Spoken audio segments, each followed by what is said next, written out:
Welcome to Story Planet. Come closer, dear listener.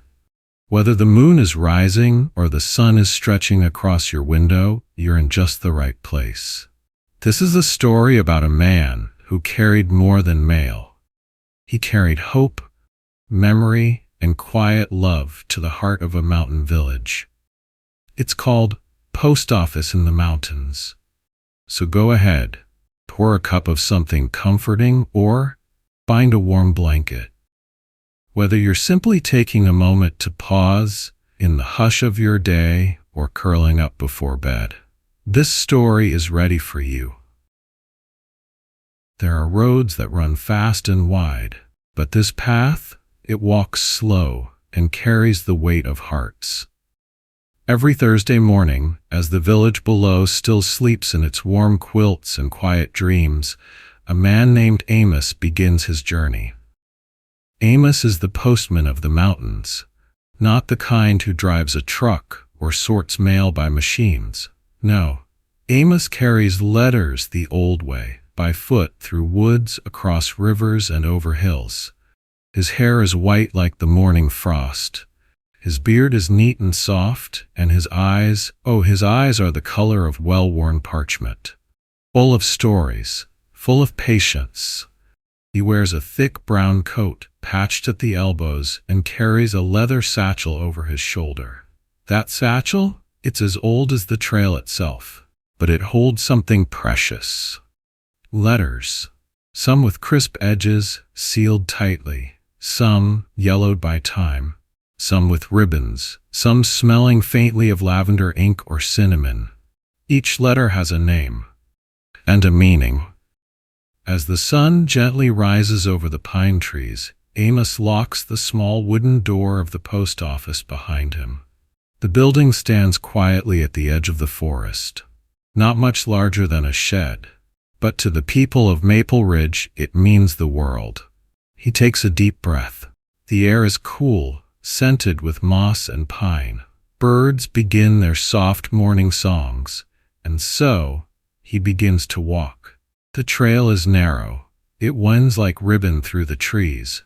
Moss blankets the rocks. Twigs crackle beneath his boots. He greets the forest like an old friend.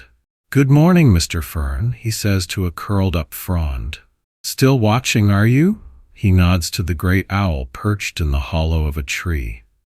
It's a quiet path, but never lonely. Every step is part of a rhythm, a gentle beat that echoes stories past. In his bag today, a letter for Mrs. Tilda Lorne, written in Braille, sent by her daughter in the city. Inside, there's also a voice recorder with the message, "Hello, Mama? It's me." The tulips bloomed this week. Amos smiles. He can almost hear the joy in Tilda's face as she'll sit in her old rocking chair, fingers trailing the bumps, eyes closed, smile blooming wider than the tulips. Another envelope, thin and wrinkled, addressed to the Herrera family. Inside are 3 folded bills, money from their son Miguel, who works far away in the vineyards. Every Thursday that envelope keeps food on their table and shoes on little Rosa's feet. The coins they save from each letter, tucked in a biscuit tin under the bed, waiting for the day Miguel returns and they can finally build that chicken coop he promised. There's a thick package for Jonah, wrapped in newspaper and string, a book sent by his father who hasn't come home in years. And then a plain envelope with no name, just the words, "To the one who needs it most." Amos places it carefully at the bottom of the bag. He wonders about it. Who wrote it? Who will find it? He lets the mystery rest. Sometimes letters find the right hands on their own. He keeps walking. The forest clears into a meadow. The sun warms the grasses. Dandelions dance in the breeze. He passes the rock shaped like a teacup, stops to sip water from his flask, watches a bluebird land on his boot. "Hello there," he whispers. He reaches a bend in the path, the steepest part. Villagers call it the last step. He pauses. This spot holds memory. Years ago, in a blizzard, he nearly turned back here. The trail had vanished, his satchel was soaked, letters nearly lost. But that day a young boy had run down the path yelling, "Mr. Amos, you came. Mama's waiting. She said your letter will tell us if Papa's safe." That boy had wrapped his arms around Amos's legs, and the postman had cried. Since then, he never missed a Thursday, not once. He steadies himself, climbs, each step a little slower now but steady, and then, at last, he sees it. Maple Ridge. A small village nestled on a hill hugged by trees. Smoke curls from chimneys. Curtains flutter. The bakery shutters is opening. Children spot him first. "Amos is here!" They run, laughing, toward the path. He's greeted with waves and warm hands. Mrs. Tilda sits on her porch, hands folded. Amos kneels beside her and presses the recorder's button. Her daughter's voice fills the porch with love. The Herrera family open their envelope quietly. They don't say much, but their eyes say everything. Little Rosa clutches her new socks, bright red, and twirls. Lana tugs on Amos's sleeve. "Did she write back? My auntie?" Amos grins and hands her a small blue envelope with stars drawn on it. "Yes, little star, she did." They gather around the post office steps. Amos reads letters for those who can't. His voice is steady, like a song remembered. Old Mr. Dunley chuckles through tears as Amos reads a letter from France telling tales of Paris rain and fresh baguettes. Stories unfold, tears fall, laughter bubbles. Cookies are shared, tea poured. Someone brings out a fiddle, someone else sings, and for a while the world feels close. At sunset, Amos prepares to leave, his satchel now light. Before he steps away, he quietly slips the nameless letter to the one who needs it most. Into the mailbox outside the bakery. No one sees him, but the next Thursday, a girl named Claire, who hadn't smiled in months, is seen humming a tune with a note tucked in her pocket. Amos never asks, he just walks, and the path sings behind him, one step at a time, through woods and wind and rain and snow, because some things must always reach home. Letters, stories, love, and the quiet footsteps of the man who carries them, fading into the hush of the mountain path. There are letters that travel quickly, rushed, typed, urgent, and then there are letters that seem to wait for the right moment. One Thursday morning, just as the sky turned from coal to silver, Amos unlocked the door of the mountain post office and found a new letter waiting on the wooden counter. He blinked. It wasn't there the night before. There was no stamp, no address, no handwriting, except 4 delicate words written in flowing green ink across the front. To the one who needs it most. Tied around it was a green ribbon, silken, soft, with a faint floral scent. It was neither perfumed nor plain, something in between, something thoughtful. Amos turned the letter over in his hands. It was sealed with wax, a small pine tree pressed into the seal. He waited, listening to the wind against the window panes. Somehow he felt the letter wanted to be carried, not for a name, not for a reply, but for a purpose. So gently, he slipped it into the bottom of his satchel beneath the usual stack, carefully, like one would place a fragile bird's egg into a nest. And he began his walk. The morning forest was wrapped in mist. Branches stretched like fingers across the trail. A doe lifted its head from the underbrush. A small stream gurgled with laughter below the bridge. The rhythm of Amos's footsteps was familiar, steady, tap, crunch, pause, tap. His boots knew every root and stone, but he walked slowly today, not from tiredness, but thought. Who was this letter for? In his bag were others, ordinary yet vital. a package of sewing needles, and a blue scarf for old Miss Nettie, who lived at the end of Pine Bend Road. Her eyes had grown dim, but her fingers could still thread a needle with grace. She sewed stories into every quilt she made. A postcard for the Green Hollow twins, who liked to trace the edges of the stamps and glue them in their scrapbook. This one came from their cousin in the valley below, describing the first time he saw a waterfall freeze solid. They would squeal when they read it, and then race each other back home. A money order for the Kimuras, sent by their son from a city job that stained his hands in ink and tire smoke. They used that money to fix the roof last month after a storm peeled the shingles away like brittle leaves.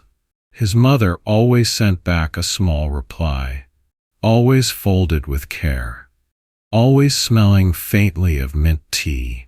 And there was a letter from a boy in boarding school, written in shaky cursive, addressed to his grandfather, who rarely spoke but always listened. Inside were drawings of mountain goats and pine trees, and a note that said, "I saw a bird that looked like your whistle." Every letter, a lifeline. Every delivery, a thread pulling families closer. But this one, the ribboned letter, was different. Amos touched it again through the leather of the satchel. He didn't know why, but he trusted it. The forest whispered as he passed. Pine cones crunched softly underfoot. A squirrel chattered from a high branch. Somewhere, a woodpecker tapped gently, like a kind of natural Morse code. He paused at the clearing where wild raspberries grew in summer. Now it was bare, the vines twisting like sleepy dancers awaiting the next season. By the time he reached the old bridge, the mist had begun to lift. Sunlight trickled through the branches like golden threads sewn across the sky. He stood for a moment and looked into the stream. The water was clear, cool, singing. Sometimes, he thought, letters were like water. They found their way into cracks, into corners, into places you thought were closed. He crossed the bridge and followed the path up through the sloping fields that cupped Maple Ridge like a hand. People waited for Amos. They always did. Not just for envelopes or parcels, but for presents, for the comfort of being remembered. At the bakery, Mrs. Willoughby gave him a paper bag of honey biscuits before he even asked. "For the road back," she whispered, "still warm." He smiled and tucked them in beside the letters. He gave out notes, cards, a parcel wrapped in old newspaper. He accepted jars of jam and hand-knit socks in return. At the village square, he found Clara tending her garden. Clara had not smiled in weeks. She lost her husband last spring, and though she still watered the roses, she did so without music. She hadn't asked for anything. She received no letters. She had once been the kind of woman who tied poems to fence posts for others to read. Now, she spoke only in polite nods. But today, as Amos looked into her eyes, something in him stirred. He reached into his satchel. The letter with the green ribbon was warm to the touch. Without speaking, he offered it to her. Clara looked at it. Her hands, covered in soil, trembled slightly as she took it. She opened it slowly, reading in silence. The ribbon fluttered down like a leaf. Tears welled in her eyes, but her lips formed a soft, amazed smile. She looked up at Amos, said nothing, but the garden felt warmer after that. She hummed as she watered the lavender. Later that day, the children in the village heard Clara singing a lullaby, the same one she used to hum when her husband played guitar. And the next morning, someone saw a candle burning in her window. A quiet light. A promise kept. No one ever asked about the letter. Not even the children, curious as they were. But everyone noticed that Clara began writing poems again. She tucked them into the folds of her neighbor's mail, little verses that smelled of rosemary and hope. Amos never asked what the letter said. He never told anyone he gave it. He simply walked back home that night, slower than usual. But the stars seemed closer, the wind gentler. And in the empty satchel, he carried something else home. Hope. He reached his doorstep just as the sky folded into navy. The lamp in his window flickered on. He made tea, sat in his old chair. Outside, the wind whispered through the eaves. He looked at the table where tomorrow's satchel would rest and smiled, because some letters don't ask to be read, they ask to be delivered. And when they arrive, the world changes. Some letters travel across oceans, some travel across silence, and sometimes a letter travels across the space between two people, without a single word. The sky was a gentle gray that morning. A blanket of clouds settled low on the mountains, and the pines looked like ink sketches against the mist. Amos wrapped his scarf tighter around his neck. The wool smelled faintly of cedar and old fireplace ash, familiar, grounding. He stepped out of the post office, his satchel heavy with folded paper and meaning. Each envelope inside hummed with quiet urgency. But one corner of his thoughts was already reaching forward, toward the place on the trail where the rocks jutted out in uneven teeth, where wild grass brushed your knees. The cliff path. That's where the boy waited. No one told Amos to look for him. But ever since 3 Thursdays ago, he'd noticed a figure in the distance, sitting just beyond the split pine tree. A boy, no older than 10. He never spoke, just watched. Amos had waved the first time. The boy had tilted his head. The second time, Amos left a wrapped biscuit on a stone. The third time, there was a drawing waiting for him, a picture of a mountain goat and a tree, sketched in pencil on old paper. This was the 4th Thursday. And Amos felt, in the way one feels the stir of wind before rain, that today would be different. He began his route as usual, stopping by the Willow Creek house to deliver a letter from a granddaughter who had just learned to write her name, dropping off an envelope of pressed herbs from a niece studying botany in the city. Each stop warmed the air a little. The villagers smiled. They always did. Some wrote Amos notes to thank him. Others left apples or soft mittens in return. He passed a field where cows grazed lazily in the cold morning light.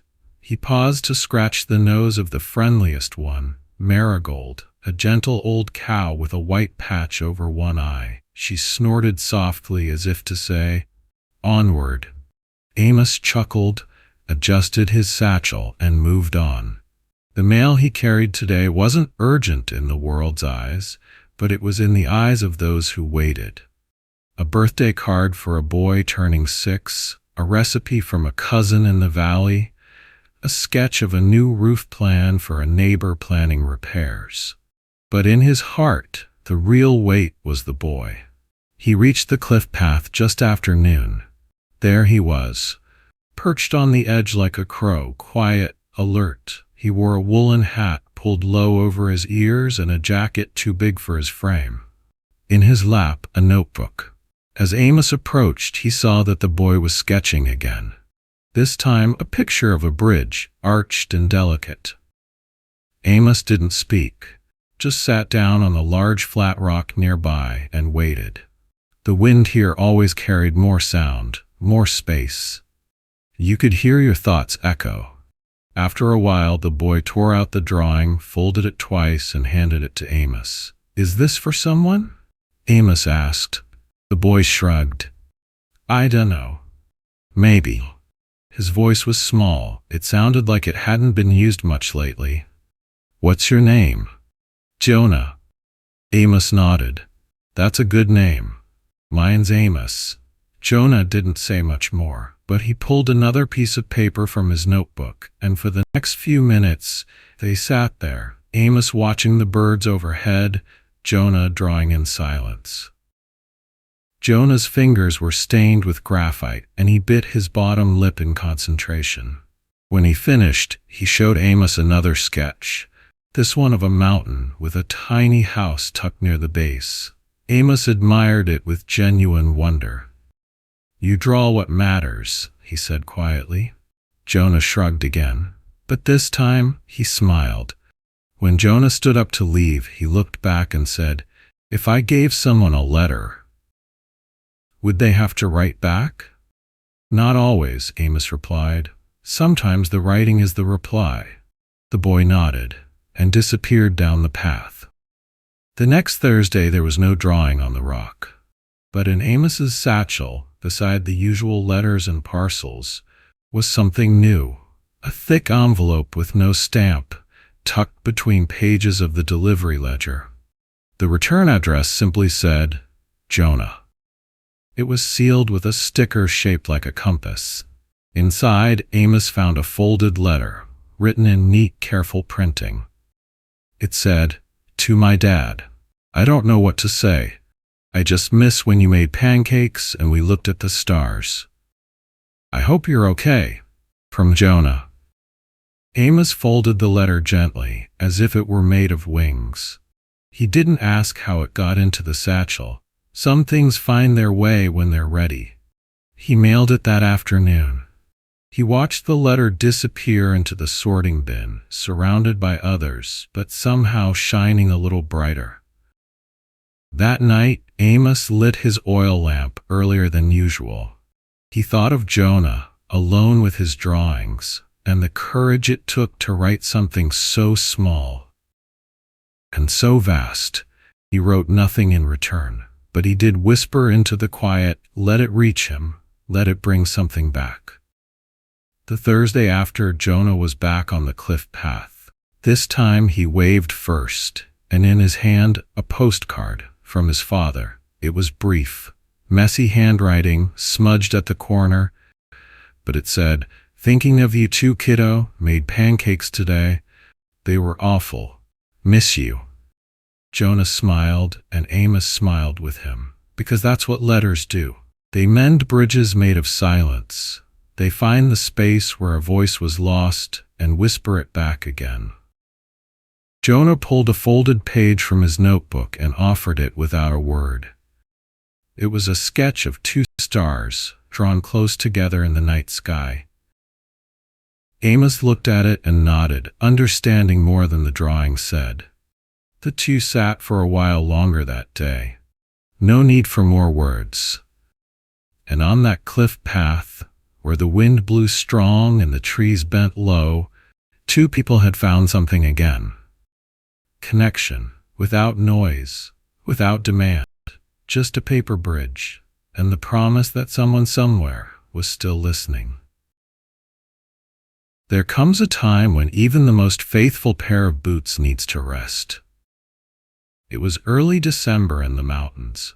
The trees had lost their leaves, and the sky above Maple Ridge looked like a brushed canvas, soft strokes of silver and dove gray. The air smelled of pine and cold earth, and every sound seemed softer, as if the world were listening closely. Amos stood at the doorway of the post office, satchel slung gently over his shoulder, as it had been for so many years. But today it felt heavier than usual. Not because of letters, not because of snow, because today would be his last delivery. The news had come quietly, folded into a note from the village council. The new postal route would begin next week, carried by someone younger, someone with a van. Amos didn't argue, he only nodded and smiled gently. He had always believed that every season has its time. And now, it was time to say goodbye. But first, one more Thursday. One last walk. He packed the letters with extra care, smoothed every envelope, checked the addresses twice. Among them was a familiar envelope with rose-colored ink. a recipe sent from an aunt to her niece, a small parcel wrapped in brown paper, handmade mittens from a daughter far away, a crisp money order tucked in a green envelope, support sent home from a son working the night shift in the city, a postcard of a lighthouse, and a birthday card with pressed lavender. A letter written in crayon by a child named Elliot to his grandfather, with a drawing of a dragon that breathed fire and kindness. And at the very bottom, a letter Amos had written himself, addressed simply, "To the mountains." He paused before tucking it in. His hand lingered on the envelope, his eyes on the trees beyond the window. "Just one more journey," he whispered. He stepped out into the morning light. The frost kissed the tips of the grass. The birds were quiet, listening. Every step on the trail felt like a memory. Here was where he once stopped to rest beside a mossy boulder and shared tea with a passing hiker. There, where he had helped a baby deer tangled in vines. And further up, the tree stump where he'd left secret notes for children to find. Every twist in the path a story, every footfall a soft goodbye. As he walked, Amos touched each tree trunk with his gloved hand, as if saying thank you. The wind was still. The forest was holding its breath. At the stream he paused. The water was partly frozen, thin sheets of ice glinting like glass. He bent and tapped the surface lightly with his fingers, watching it shimmer. The memory of skipping stones there with young Lana came back to him, her laughter still echoing faintly in the air. He moved on.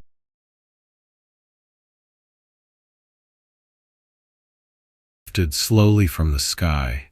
They collected in his beard, settled on his shoulders, but he didn't mind. Today, even the cold felt like an embrace. The villagers were waiting. They always waited, but this time they knew. Mrs. Tilda, holding her braille letter close, placed her hand on Amos's. The Herrera family offered him a jar of honey and a smile that said more than words could. Little Rosa ran up and handed him a tiny scarf she had knitted herself. "For when it snows really hard," she said. Jonah came running, sketchbook under one arm, and hugged Amos tightly. "You helped me speak," he whispered. At the square, Clara had prepared a pot of tea. She poured it into a mug that read, "For the postman." She handed him a small paper, a final poem. "To the man who walked with seasons, whose footsteps softened snow, you brought more than just the letters. You let love gently grow." Amos tucked it in his coat pocket, next to his heart. Nearby, someone had set up a chair for him beside the fire barrel. A small table with a slice of apple pie wrapped in cloth. They didn't ask for a speech. They didn't make him talk. They simply sat with him, shared the stillness, the kind of goodbye that wrapped around you like a soft quilt. As the tea warmed his hands, Amos looked around at the faces he'd known for years. Some old, some new, all grateful. He passed out the letters one last time. One to Mr. Dunley, whose hands trembled slightly as he opened a Christmas day. One to the Kimuras, a crisp envelope with a check inside and a handwritten note. "One more season, Mama. Then I'm coming home." One to a boy who had never spoken a word but who now smiled and handed back a reply. One by one, Amos watched the letters land where they were meant to go. It was quiet. It was perfect. Before he left, Amos slipped his final letter, the one addressed to the mountains, into the hollow of an old tree. Inside it, he had written, "Thank you for carrying me, for teaching me silence and song, for letting me be a bridge. I leave my footsteps with you." He pressed it deep into the trunk behind moss and bark. Then, placing his palm over it, he closed his eyes. The forest said nothing in return, but it didn't need to. Its answer was in the hush of snow, in the soft creak of branches, in the glowing windows below. Then quietly, he walked back down the trail, slower than ever before, but lighter. As he reached the post office, he paused, looked back one last time. Snow had begun to fall more steadily now. The sky was soft, white, endless. He removed the satchel and placed it on the counter, then lit the lamp in the window. It would stay lit all winter, so that, in the hearts of those who watched the mountain each Thursday, a light would always be there. And so ends the story of Amos, the postman who walked with the wind, the keeper of quiet promises, the man who delivered more than letters. He delivered belonging, and when the snow finally covered the path, the stories he carried whispered into dreams. One step at a time, a bridge made of paper and kindness, a journey made not in haste but in heart, a lullaby left behind in footprints.